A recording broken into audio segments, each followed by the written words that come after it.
What is going on, y'all? It's your boy Nicholas, and welcome back to the Slow Podcast. What's going on, y'all? It's your boy Nicholas, and welcome back to the Slow Progress Podcast. I go by Nick's Dynasty on YouTube. This is going to be the 6th episode of the Slow Progress Podcast, and welcome back.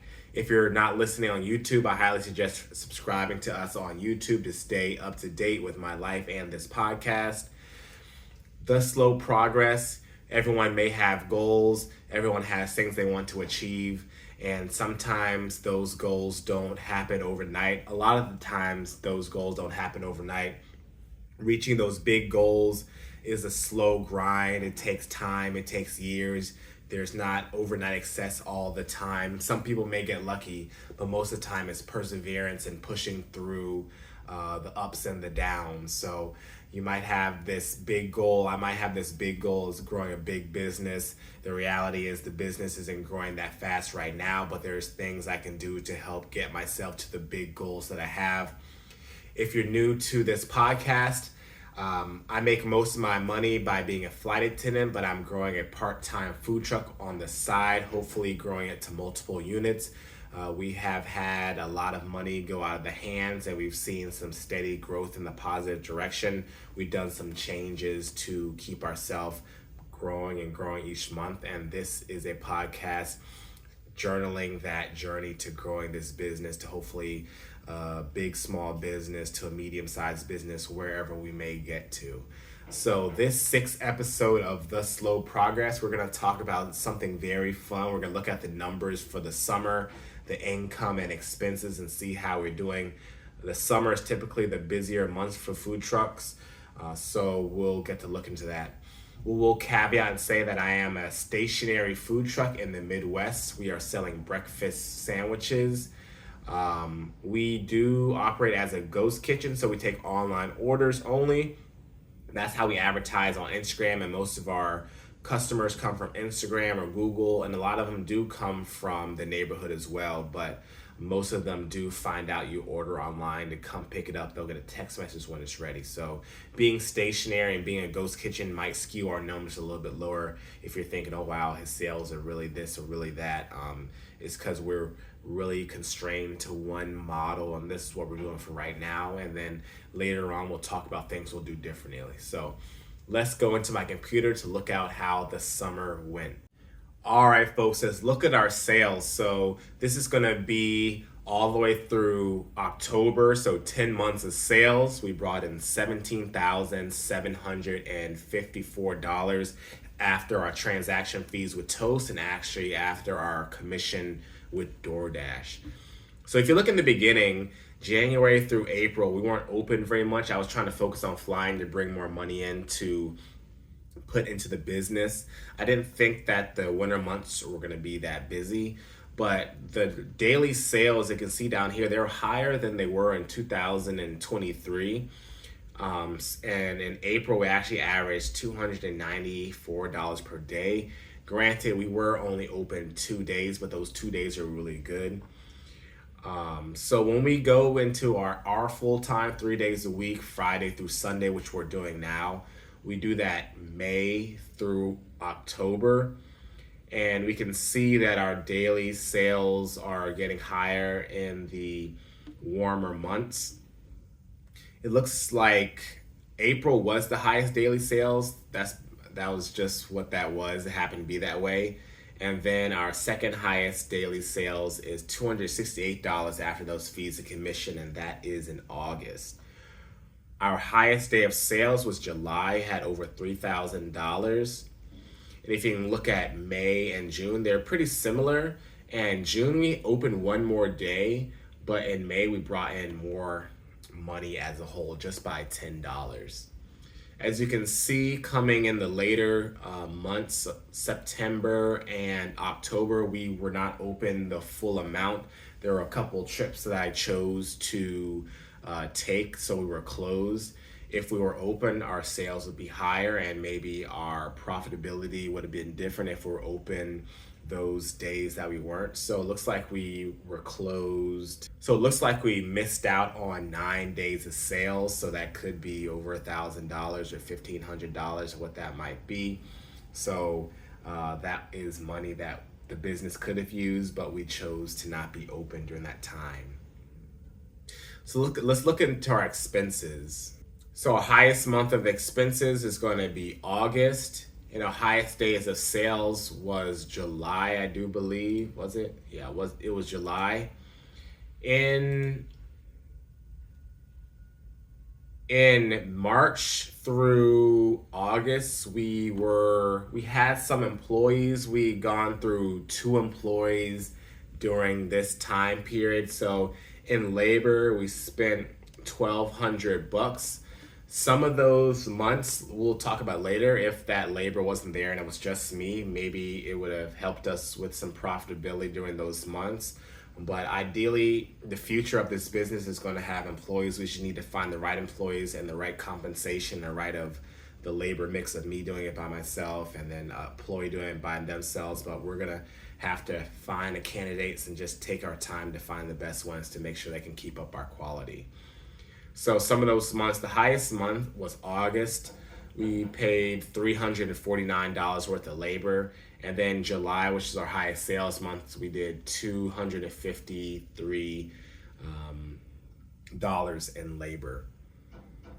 So some of these months, you can see May, you have like $1,000 worth of food. And then other months, you might have like $400 worth of food. We do get some bulk buys sometimes, so that might be like 3 times a year or whatnot, where we get a big truckload of food that has our bread, our chorizo, and some other stuff that we get in bulk. And during those months, our food expenses are going to be a little bit high. How I do some accounting is I share some of the expenses with future months. Like we might buy $500 worth of food, let's say in June, but we're going to use it for 3 more months. So I like to spread that out to account for it when we're going to use it. So you can see this $1,000 in May does include food that was shared throughout this month, but then starting in June, I created its own line of those shared products. You can see August has $663 of shared products. And you can see December has some stuff that we bought. Right here, I kind of have some stuff. Let's say we bought a big bulk of items in March. We bought it in June, some in June as well. We got a big order at GFS here. So a lot of these stuff are shared here at the bottom. I'm kind of keeping track whether it's going to be oil, trash bags, bulk like bacon, stuff like that, English muffins that I bought in big bulk. So food is definitely always our most expensive part. Rent is always going to be the same. That'll be nice if that will be the most expensive part and we can be more efficient in our buying. October, we probably needed to get a big bulk buy, but decided not to, just to be a little bit more conservative on our cash flow.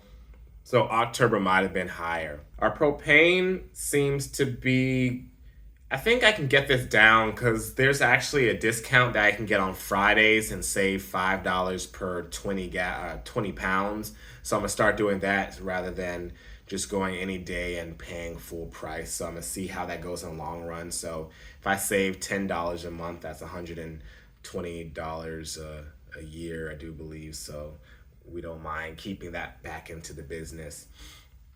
Our QuickBooks is going to go down since I'm not going to be doing payroll for a bit. So this is all of our expenses. We got our food, propane, Toast is our ordering system, our rent, website. We got insurance. Skype is our phone calling. Simply Safe is for our video camera security system. Wi-Fi, labor. Probably won't have labor until next year again. And then our QuickBooks. So now let's look at the summary. So I would like to say we were profitable all summer, but you can see here in August, we were not profitable. That is when in August, we closed down we missed 1 day of sales. And then I believe if we had open that day, we would have generated more than $152, making it profitable all summer.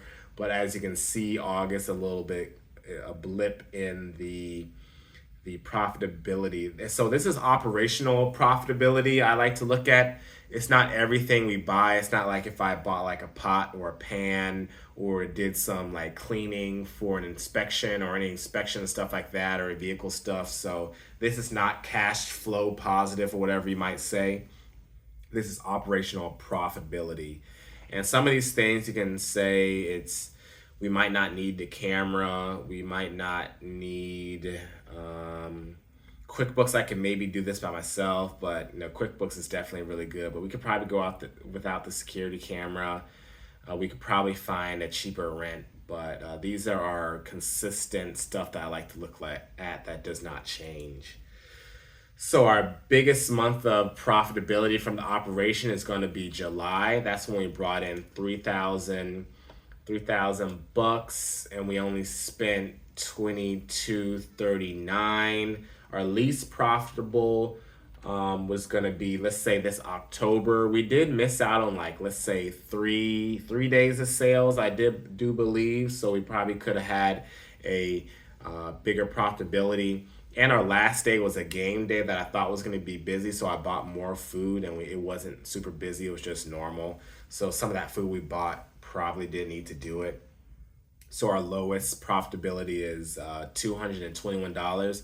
And this isn't mind-blowing profit whatsoever, but this is a step in the right direction that we can turn a profit from the operation. And if we continue to open up and, let's say, innovate and attract more people through marketing, we can definitely get these sales up and these profits up.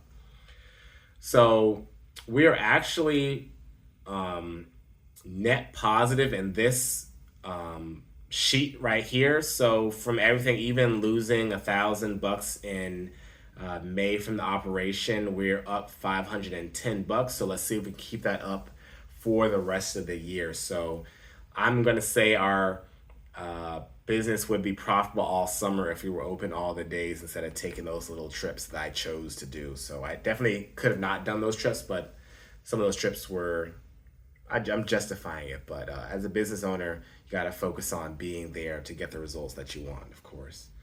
So with that being said, we can look at the cash flow. And I forgot to mention that each month our cash flow statement includes $740 for a loan payment that we got for the food truck. We only have for the year one positive month in this year, and that's going to be May. We're up $688, and that is with $900 in savings. So that's money I added from my job. So without that $900, we would be in the hole for sure. But the lowest one is actually here in July, when we're only down $1, and we did not add any money from any outside sources. In August, we were down like 1,100 basically. September only down 66, so we are not usually cash flow positive. I was gonna say what I'm saying. Yeah, we need to work on that. A lot of this stuff is there's some like permits and stuff we have to do. Things break down, have to buy new pots and pans, bought like an air conditioner because it's hot or whatever. We're gonna work on that for sure to be a little bit more disciplined with our savings. And a lot of these are some of the days that we missed sales, like September, October, we missed a lot of days. September we actually did pretty well. But October, yeah, that's a lot of money. So what do we need to do for the future? We need to be consistent and open with our days to bring in those income. We need to be a little bit more responsible on the extra things that we buy for the business. Of course, for the permits, sometimes we have to do some checks and some cleaning for that. But some of the discretionary stuff, we just need to watch how much food we're buying and making sure that what we're bringing in, we're going to sell. So I am still positive about what we're going to do. We're going to be a little bit more disciplined on the spending. And let's say in December, at the end of December, we'll make a video about, let's see, the cash flow and see what we actually spent a lot of money on, and we'll go from there. I'll actually just look at August and we can just see why in August we spent over $1,000 and lost over $1,000 in cash. We'll have to see about that. And some of these months have labor, so those are a few $100s that are eating into our cash flow. But here in August, we spent a lot on food, and we have about like $474 in labor. Let's see, we might have gotten we got $588 worth of food that's going to last us 3 months or so. And then we spent some on labor. We also got a P.O. box. That's kind of like a fluff business thing that we don't necessarily really need. And then what else? So those are the three biggest things. It's going to be the labor. And we started doing some marketing more, spending more on ads, and we spent about $70 or $68 worth of ads. So those are the things that are going to make it a little bit more cash flow intensive, is the labor, those bulk buying, and then the random things like the P.O. box. And some of this stuff has vehicle stuff on here, so that's kind of like me putting it through the business for some tax advantages, but that's not necessarily necessary for the business. And yeah, there's a few things that just add up. We did some other bulk buying here at the Restaurant Depot that's still going to last another 3 months.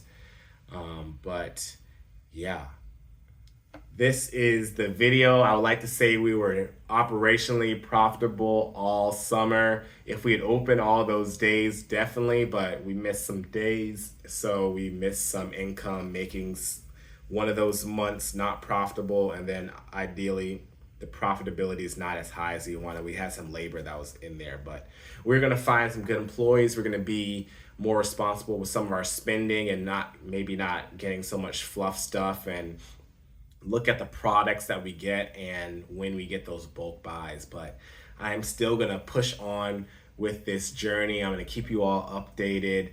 I see a path forward for bigger profits, and that's what we're going to do, y'all. Don't forget to like, comment, subscribe. This is The Slow Podcast. This is The Slow Progress Podcast. We'll catch y'all later, y'all.